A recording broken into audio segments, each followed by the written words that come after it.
Hi guys, welcome back to another session. मैं अब note लेकर आई हूँ आपके लिए करंट अफेयर्स का एपिसोड नंबर 709। आज की तारीख है 6 जुलाई 2020। हमारे दो चैनल्स हैं, पिनाकल और फ्रंटियर आईएएस, और अगर अब तक आपने इन चैनल को सब्सक्राइब नहीं किया है तो सब्सक्राइब करना बिल्कुल ना भूलिएगा। साथ ही साथ इस बेल आइकन को जरूर दबाना है ताकि हमारी आने वाली हर वीडियो की नोटिफिकेशन आपको मिल सके। हमारी दो वेबसाइट्स हैं sscjlpinacle.com और baljeedaka.com, इन दोनों को विजिट करना ना भूलिएगा। ये सेशन हर रोज सुबह 4 बजे अवेलेबल हो जाता है और वीडियो के एंड में आपसे क्विज के क्वेश्चंस पूछे जाते हैं जिनका आंसर आपको कमेंट सेक्शन में जरूर करना है। चलिए स्टार्ट करेंगे प्रीवियस क्विज के साथ। पहला प्रश्न था, धम्म चक्र दिवस किस भगवान की स्मृति में मनाया जाता है? तो इसका सही जवाब है भगवान बुद्ध। और दूसरा प्रश्न था, मानवीय कार्य के लिए डायना पुरस्कार 2020 के लिए किस भारतीय को चुना गया है? तो इसका सही जवाब है श्रेया ठकराल। चलिए स्टार्ट करेंगे आज के सेशन के पहले क्वेश्चन के साथ। Cellular operators association of India COAI के महानिदेशक के रूप में किसे नियुक्त किया गया है? तो इसका सही जवाब है option number C, lieutenant general SP Kochhar. Cellular operators association of India COAI ने हाल ही में वित्त वर्ष 2019-20 के लिए अपनी वार्षिक आम सभा की बैठक संपन्न की। COAI ने लेफ्टिनेंट जनरल SP कोचर को अपना महानिदेशक नियुक्त करने की घोषणा की है। उन्होंने राजन S मैथ्यूज से पदभार संभाला है, जिन्होंने 2010 से महानिदेशक के रूप में कार्य किया है। Lieutenant general doctor SP Kochhar एक सैन्य दिग्गज सिग्नल ऑफिसर के रूप में सेवानिवृत्त भारतीय सेना के ICT विंग के प्रमुख रहे हैं, जहां वे सेना के सभी दूरसंचार और IT नेटवर्क की योजना, क्रियान्वयन और संचालन के लिए जिम्मेदार थे। वे हाल ही में telecom sector skill council of India के CEO थे। यहाँ आप उन्हें फोटोग्राफ में देख सकते हैं। और एडिशनल इंफॉर्मेशन की बात करें तो COAI ने वर्ष 2020-21 के लिए नए चेयरमैन के रूप में भारतीय एयरटेल के मुख्य परिचालन अधिकारी अजय पुरी की नियुक्ति की घोषणा की है। रिलायंस जियो इन्फोकॉम के अध्यक्ष प्रमोद कुमार मित्तल एसोसिएशन के उपाध्यक्ष होंगे। अगला प्रश्न है, वर्ष 2020 में अंतर्राष्ट्रीय सहकारिता दिवस कब मनाया गया है? तो इसका सही जवाब है ऑप्शन नंबर बी, 4 जुलाई। प्रत्येक वर्ष जुलाई के पहले शनिवार को संयुक्त राष्ट्र सहकारिता के बारे में जागरूकता बढ़ाने के लिए अंतर्राष्ट्रीय सहकारिता दिवस मनाया जाता है। इस वर्ष 2020 में जलवायु परिवर्तन से निपटने के लिए सहकारी समितियों के योगदान पर ध्यान केंद्रित करते हुए 4 जुलाई को अंतर्राष्ट्रीय सहकारिता दिवस मनाया गया। UN ने अंतर्राष्ट्रीय सहकारिता दिवस 2020 मनाने के लिए #कूप्स फॉर क्लाइमेट एक्शन मुहिम भी चलाई है। संयुक्त राष्ट्रीय अंतर्राष्ट्रीय सहकारिता दिवस 1923 से जुलाई के पहले शनिवार को हर साल मना रहा है, जिसके माध्यम से नागरिक उनके समुदाय और राष्ट्र की राजनीतिक उन्नति के लिए आर्थिक, सामाजिक, सांस्कृतिक योगदान देकर अपने जीवन को बेहतर बना सकते हैं। सहकारिता दुनिया भर में 280 मिलियन लोगों को रोजगार देती है, जो दुनिया की नियोजित जनसंख्या का 10% है। यहाँ पे क्विक रिवीजन की बात करें तो भारत में राष्ट्रीय चार्टर्ड अकाउंटेंट दिवस कब मनाया जाता है? तो इसका सही जवाब है 1 जुलाई। अगला प्रश्न है, किस बैंक ने भारत में MSMEs के लिए $750 मिलियन के MSME आपातकालीन प्रतिक्रिया कार्यक्रम को मंजूरी दी है? तो इसका सही जवाब है ऑप्शन नंबर बी, विश्व बैंक। विश्व बैंक ने 1 जुलाई 2020 को $750 मिलियन MSME आपात प्रतिक्रिया कार्यक्रम की घोषणा की है। यह कार्यक्रम ऐसे सूक्ष्म, लघु और मध्यम उद्यमों MSMEs के लिए वित्त के प्रवाह को बढ़ाने में सहयोग करेगा, जो कोविड-19 महामारी से प्रभावित हैं। यह कार्यक्रम भारत के तकरीबन 1.5 मिलियन MSMEs की तत्कालीन नकदी और क्रेडिट जरूरतों को पूरा करेगा। यह कार्यक्रम MSMEs में नौकरियों की सुरक्षा के अलावा उन्हें बिखरती अर्थव्यवस्था के सदमे का सामना करने के लिए भी सहायता करेगा।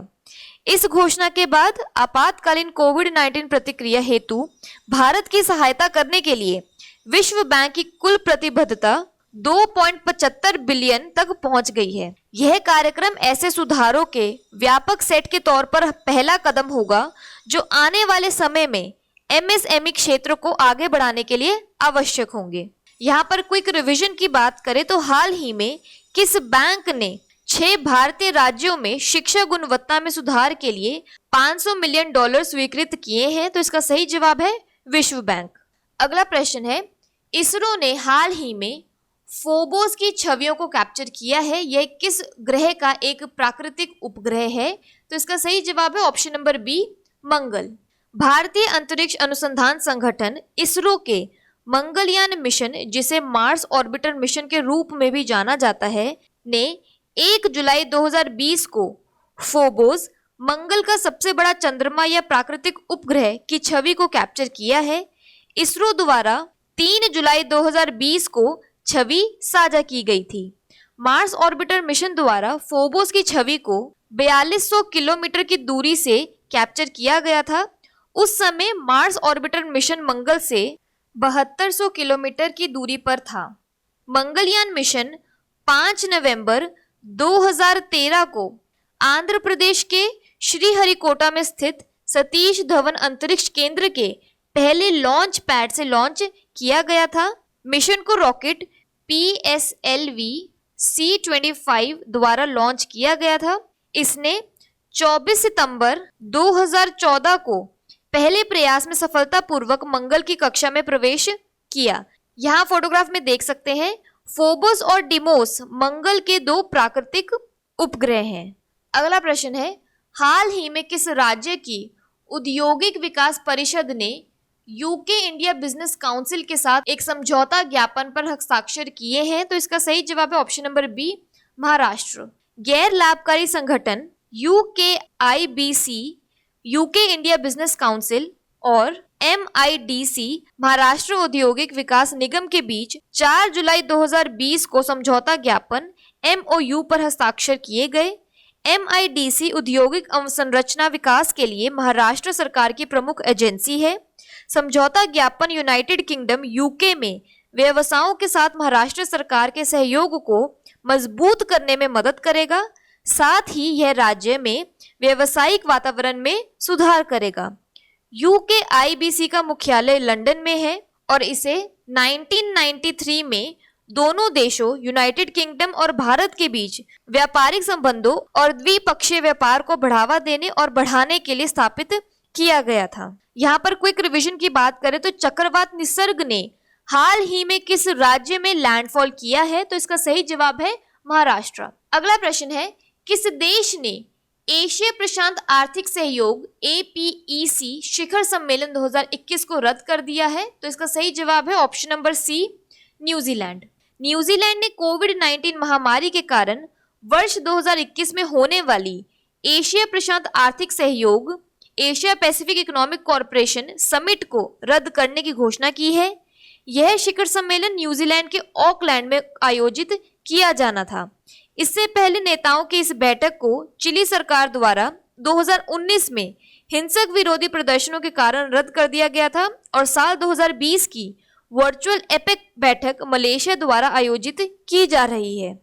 न्यूजीलैंड के उप प्रधानमंत्री विंस्टन पीटर्स ने योजना और सुरक्षा कारणों का हवाला देते हुए 2021 एपेक समिट को रद्द करने की घोषणा की है और समिट को एक आभासी कार्यक्रम के रूप में आयोजित किया जाएगा। इसके अलावा न्यूजीलैंड द्वारा वापस आने वाले प्रवासी नागरिकों को छोड़कर सभी देशों के लिए अपनी सीमाओं को बंद कर दिया गया है। एपेक का मुख्यालय सिंगापुर में है और एपेक के कार्यकारी निर्देशक हैं डॉक्टर रेबेका फातिमा मारिया। बात करें न्यूजीलैंड की तो इसकी कैपिटल है वेलिंगटन और करेंसी है न्यूजीलैंड डॉलर। अगला प्रश्न है, हाल ही में M वेंकैया नायडू ने future of higher education 9 mega trends नामक एक पुस्तक जारी की है। इसके लेखक कौन है? तो इसका सही जवाब है option number B, V Pattabhi Ram. उपराष्ट्रपति M वेंकैया नायडू द्वारा future of higher education 9 mega trends नामक एक पुस्तक का ऑनलाइन विमोचन किया गया। इस पुस्तक को CA वी पटाभी राम द्वारा लिखा गया है। इस वर्चुअल इवेंट को ICT अकेडमी द्वारा होस्ट किया गया था। पुस्तक में उच्च शिक्षा, हायर एजुकेशन के प्रमुख पहलुओं जैसे छात्र शिक्षक संबंध, शिक्षण विधियों, प्रयोगशालाओं और परीक्षाओं के अलावा अन्य नए मानदंडों को शामिल किया गया है, जिसमें इस कोविड महामारी के दौरान एक बदलाव आया है। यह पुस्तक पूरे भारत के लगभग 5000 शिक्षकों के सर्वेक्षण पर आधारित है, जो आईसीटी अकादमी की sky campus digital knowledge series का हिस्सा है।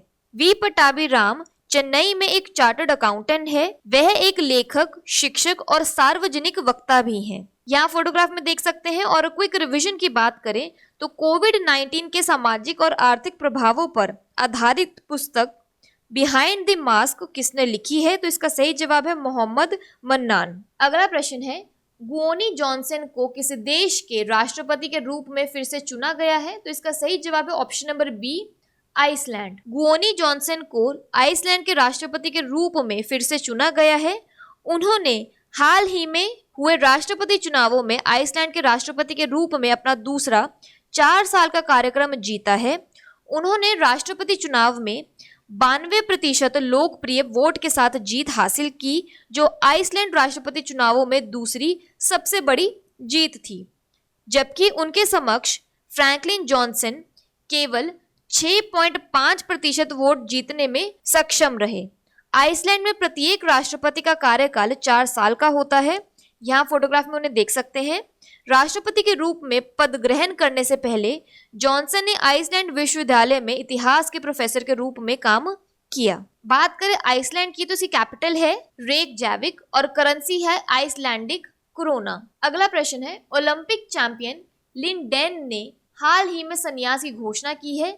वह किस खेल से संबंधित है? तो इसका सही जवाब है ऑप्शन नंबर डी, बैडमिंटन। चीन के 2 बार के ओलंपिक बैडमिंटन चैंपियन लिंडेन ने हाल ही में संन्यास की घोषणा की। लिंडेन को बैडमिंटन के सर्वकालीन महान सिंगल्स खिलाड़ियों में से एक माना जाता है। उन्होंने 2008 बीजिंग और 2012 लंदन ओलंपिक्स में सिंगल्स के गोल्ड मेडल जीते।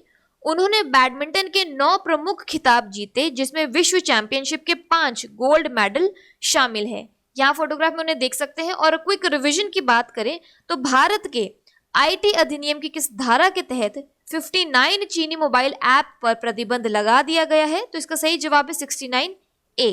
अगला प्रश्न है, पौधा लगाओ पर्यावरण बचाओ अभियान किस शहर में शुरू किया जाएगा? तो इसका सही जवाब है ऑप्शन नंबर बी, नई दिल्ली। दिल्ली सरकार ने एक मेगा वृक्षारोपण अभियान पौधे लगाओ पर्यावरण बचाओ को लॉन्च करने का निर्णय लिया है। यह अभियान 10 जुलाई 2020 और 26 जुलाई 2020 तक जारी रहेगा। 2017 में नई दिल्ली में हरियाली का आवरण 299 वर्ग किलोमीटर था। 2019 में इसे बढ़ाकर 325 कर दिया गया। दिल्ली सरकार के पर्यावरण मंत्रालय ने 2021 तक 350 वर्ग किलोमीटर के हरित आवरण का लक्ष्य रखा है। इस अभियान के तहत 17 दिनों में 31 लाख पौधे लगाए जाएंगे। राष्ट्रीय राजमार्ग 20 NH20 में ITO के पास अभियान चलाया जाएगा। 31 लाख पौधों में से 20 लाख पौधे बड़े पेड़ों के होंगे, जबकि शेष 11 लाख पौधे झाड़ियों के होंगे, जो सड़कों के दोनों ओर लगाए जाएंगे।